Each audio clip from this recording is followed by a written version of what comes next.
ابو حنیفہ رحمۃ اللہ علیہ کے پاس جو ہے یہ آ جاتے ہیں، کہتے ہیں کہ جس طرح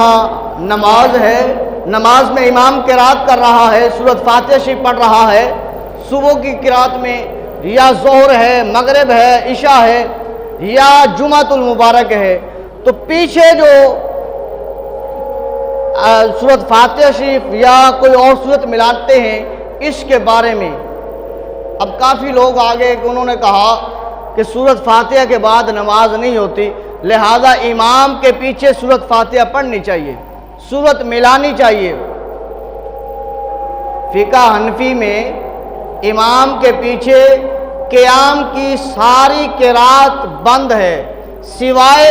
سبحانک اللہم و بحمدک، وہ بھی اگر آپ شروع میں پہنچ آئے ہو، تکبیر سے پہلے پہنچ آئے ہو تو پھر آپ نے ثنا پڑھنی ہے، ورنہ